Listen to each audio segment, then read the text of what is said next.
Hi, welcome to my channel. I'm going to be doing a video about the Star Trek episode order, chronological order. I know a lot of people think that how can you do that with so many changes to the timeline, but I believe I came up with an interesting and somewhat detailed oriented video. Now, this is my first video, so I haven't figured out how to put the watch order onto the video, but I will be placing it in the comments so you can watch. Now this can't isn't going to be a complete thing because Star Trek Strange New Worlds is still going to be coming out, plus Star Trek Academy, and of course Section 31, which I don't know where that sits until we all find out. But just sit back and I will explain my list, and then you can read it if you choose. All right, so I think you should start off with Enterprise, which everyone has had issues about it, but you know how prequels are. People don't really like them at first, like Star Wars, the prequels. No one liked them. Now they're getting a rebirth. The same with all the Star Trek. People are starting to like Enterprise, even though it was the first Star Trek show to be given a chance to have people go and try and get them to continue the series. I know the ending of it wasn't exactly what everyone thought, but I will have another video in the future that will detail finales, which this one has a very interesting reason why it's the way it is. So then you would go on to what the short treks, which I did watch the very short treks, and they will not be involved in this because I cannot find out where they fit in the timeline, or I couldn't even understand them. And some of them, I was like, why am I even watching this? But it was a nice homage to the animated series. I give the people that created it very good credit for trying to give them an homage. All right, you would start off with the short treks, The Girl Who Made the Stars, The Brightest Star, Q&A. Then you will bounce over to the original pilot, the one with Jeffrey Hunter and Majel Barrett, who, as we all know, will become Christine Chapel and Waxana Troy. Then you would watch the next two short treks, which is Trouble with Edward, which that one was pretty funny. I have to admit, that was extremely funny. I couldn't stop laughing at a certain point with it, even though I know it was serious, but it was still a comical one, I believe. Then Q&A. Then you will go to Star Trek Discovery, which I know everyone's saying Discovery. I know people have complained about Discovery and stuff like that, but I think it was really good. I think that they played it where, with especially the way season 2 ended, which that is a different story entirely. But I like the way it's set up, how Section 31 and all that, and then they did end it with tying up that the spore drive was classified, so therefore when people were complaining why couldn't Voyager use it, you would watch the first season of Discovery. Then you would go back to the short treks, which you should watch Runaway, definitely, because the person in that is in the final episode or final two episodes of Discovery and plays a vital part in sending it off into the 32nd century. And then, of course, Escape Artist, which has everyone's favorite criminal, Harry Mudd. Then, after you watch the first two seasons of Discovery, you should go on to Strange New Worlds, which I think they did a very good cast. I mean, I think that was the best cast they've actually got of playing those characters. Not saying the Kelvin Timeline people were bad. Then you watch all two seasons, which by the time you may watch this video or what, there may be the third season, which you would have to, put in there, figure it out. Or I might even update the video at that point with everything else. Then you go on to the original series. Now, the original series technically had 4 pilots, which we all know the first one was the unaired pilot, The Cage, which was turned into the 2-part episode Menagerie, which later on they did finally show, which I already said you should watch before Discovery.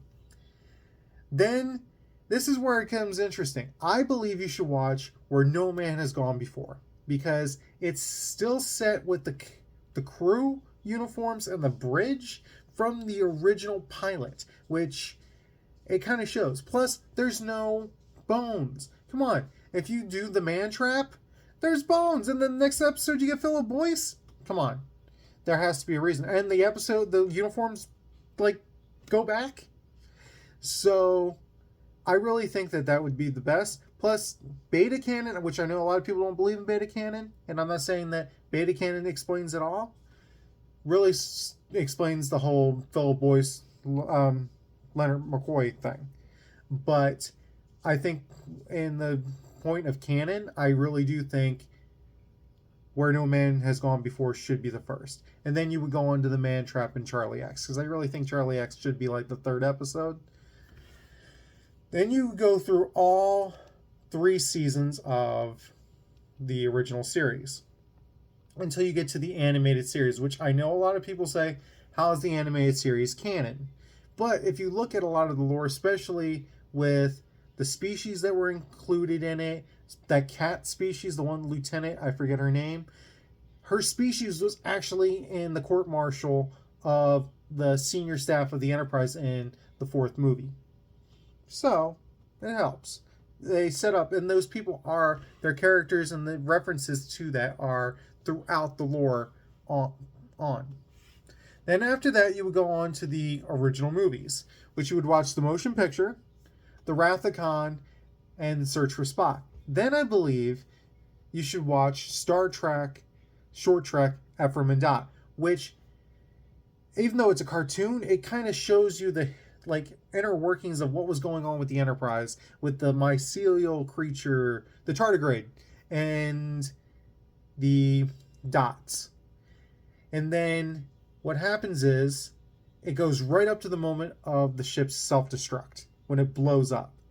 And if you're a fan of beta canon, and I should give a shout out to Memory Beta, they are very good at giving you all the information that can be found. Kudos. They say that the Enterprise reached sentience at the moment of self-destruct, the moment it explodes. This video, or this episode, kind of shows it without saying, hey, let's make that beta canon, but you can, it kind of makes you think, maybe that is kind of true. After all that time, it became sentient. Next, you would go on to The Voyage Home, which I always thought was the best Star Trek movie until First Contact. Then it fell into second. First Contact became first. Then The Final Frontier and The Undiscovered Country. Now, this is where it gets to be a bit of a gray area. You could go and watch Generations. The first, I think it's 5, 10, 15 minutes with the whole thing up to the Enterprise B being hit by the ribbon and Kirk being flung into the Nexus. Or you can wait on that and be like, oh, it's like one of those episodes where they show you what happened 10, 15 years ago, type thing that goes with what the story is. That's your own preference. If you want to start a movie, then stop it right there and go back. Then you watch the first 5 seasons and 9 episodes of season 6. Now, I believe you should watch Emissary before Chain of Command, because Chain of Command, even though it premiered before Emissary, which was a decision made by the networks, when in actuality the production company and the creators of DS9 wanted to come out before Chain of Command, because the things referenced in Chain of Command haven't happened yet if you watch Chain of Command before Emissary, because they talk about the redeployment of the Cardassian forces along the Federation border after the withdrawal from the Bajoran system, which at this point, all you know from episode Ensign Rowe is that Bajor has been under Cardassian occupation for the last 50 years. Then suddenly there's no thing, and then you wait a little while, because they immediately said that as soon as the new government was created, they petitioned for entry into the Federation and Starfleet help. So, I believe Emissary should come before Chain of Command. And then you go through the next few, the season 1 and season 7 of our Next Generation, where I'm not going to get into detail how I do it. When you read the comment, it will show you. Now, this is where it gets a little bit interesting. You do have to watch them before Voyager, because Journey's End, you have to watch before Maquis, because it talks about what's happening with the DMZ, how the Indian culture is being forced to move again, and then they choose to stay, and it causes them to rewrite the treaty and create the DMZ, where the colonies are seceded to the Cardassians and vice versa, which sets up the Maquis issue that happens in the two-parter, the Maquis. And the episode, the Maquis, sets up a little Easter egg or foreshadowing for Voyager when they are looking for the Maquis in the Badlands, and they say that a couple ships have gone missing in the last few months in this system, or in this area. Then you go on again, then you get to Preemptive Strike, which is another backdoor to Voyager, because you have Rose saying her instructor left to go join the Maquis to protect his home planet, his people, against the Cardassians. They never stated who that person was. Now, Beta Canon never even stated if I understand, where Chakotay is. But I think this is Canon's way of saying, hey, this was Chakotay. He was that Starfleet officer that trained her in advanced tactics. But no one will know because they never really did it. But it was a sort of foreshadowing. And then you go on through all the rest of the season. Then you start off with the first 10 or so episodes of season 3 of DS9. Then after, this is where it becomes interesting. You have to watch Defiant before Generations, because Generations is where the Enterprise is destroyed. In Defiant, Tom Riker states, Dr. Crusher practically threw me out the airlock. How could he be saying that when everyone in the Federation, the entire Alpha and Beta Quadrant, will know the flagship of the Federation was destroyed? There's no way you can say, hey, she threw me out the airlock of a ship that's already been destroyed. So you have to watch Defiant before Generations, which I believe Generations should happen right after Defiant. Then you watch a couple more episodes of DS9, and then you start with the two-parter Caretaker. Then you go back to that flipping back and forth between episodes, and those aren't exactly, that's how I looked at it from where it was that they premiered. Now, some of them I took a little bit of license, was like, okay, a two-parter that didn't span a whole great amount of time needs to be together. So I rearranged it a little bit. It was like, that's kind of how it should have been, because they usually don't do like they do certain ones like Dark Frontier or The Flesh as a two-part event. Then you go through all the way up to season 5 of DS9 and season 3 of Voyager. And that is where the whole controversy with the new uniforms, which I think is the best uniform ever throughout all of Star Trek, comes into play, because First Contact is the first note of where that uniform came from.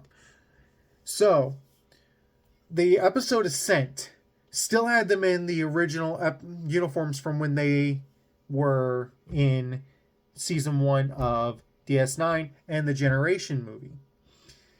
So you watch Ascent, then you watch The Q and the Gray episode from Voyager. And I believe right after that is where you should watch First Contact, because the Rapture still has Worf in it, and they had the new uniforms. So that kind of plays where that would be. Plus, the Defiant's repaired by the time of the episode for the uniform, and they're already in those new uniforms. And then in Purgatory Shadow, Sisko states with the recent Borg attack. So all that happened before that time. So that is where I believe First Contact should be.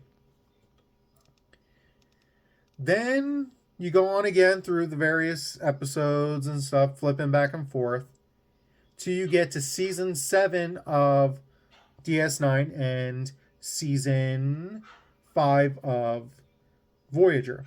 And that's where Insurrection came out.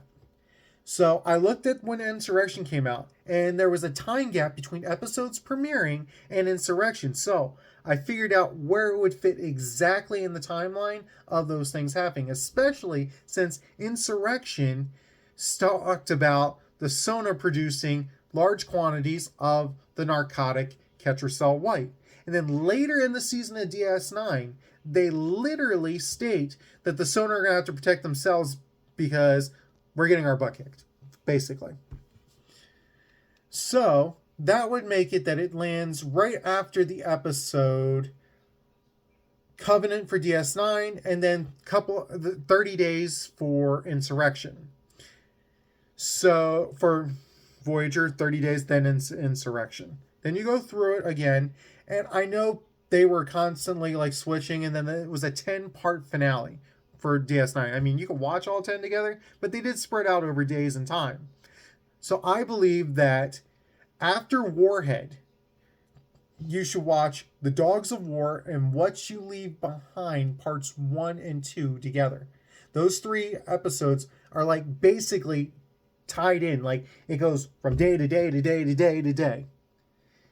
Then you start the finale of season 6 of Equinox. You do season 5 episode Equinox part 1. Then you go into Voyager and you do the rest through the series. Now, then you come up to the second episode of Voyager, which production has it that it's Imperfection. I really think it should be Drive, because in Imperfection, Tom has a wedding ring and states, oh, after your last encounter with the Borg, we had to rebuild the Delta Flyer. And it's like, okay. But then you get into Drive, which is the next episode, they're like, how are we going to put the new Delta Flyer through its paces? And Tom and B'Elanna aren't even married. So I think that Drive should happen before Insurrection. Then you finish it out the way it premiered. Then after Endgame, you should watch Nemesis, because it is a year after Voyager's return, which I really do think that they should have done another episode of Voyager, which is another video. But after that, you go through the 4 seasons that have premiered of Lower Decks. Unless by the time you've done your rewatch, season 5, season 6, whatever, is already premiered. Then you go through Prodigy. You go through the first season. I know Netflix just acquired it, and they're showing season 2 in France right now. So hopefully we'll get season 2 at some point. But that is not in the list because it hasn't premiered yet, according to us, and we don't have any episode names yet. Then after Supernova, which is part 2 of season 1 of Prodigy, which I believe, I was looking at the timeline, Prodigy happens after Lower Decks, but before Picard. So you get the short trek Children of Mars, which you have to watch because it's a backdoor and in like right there pilot to what happens in the Kelvin timeline and Picard. So you watch the Children of Mars. Then, if you want to watch the Kelvin timeline, because it is now considered actual canon because of Discovery, that you can watch those 3 movies. The 2009 movie, Into Darkness, and the last one, Beyond, which they were really good. J.J. Abrams did good. Less lens flares, please. But then you would move on to Picard seasons 1 through 3. Because I believe that is where it would fall really well into the timeline. That you would watch. I mean, you could always say you could take those 3 Kelvin timeline movies and try and work them into the past. But you would have to like figure out, because their time is completely off, because it's not the 2260s. It's the 2250s and all that's going on with them. You watch all of Picard, then you go on to Discovery seasons 3 through 5 and watch them. Now, at this moment, The last thing that you would have to watch, because Starfleet Academy has not premiered yet, and it's a rumor that it will be in the 32nd century, the final thing would be Star Trek's Short Trek's Calypso. Now, of course, Star Trek Section 31 is still coming out, season 3 of Strange New Worlds, and you've got Prodigy and Lower Decks. So there's more that can be added to the list. But as of right now, I think combined with movies, shows, and short treks, 922 different things since the 60s, I think is like, whoa. I mean, it blew out in a lot of shows. But of course, you can't say that, oh, it's one show, blah, blah, blah. But if you put it all together, it's basically one story. Thank you. Please leave comments below. And if you like my video, please subscribe. Thank you.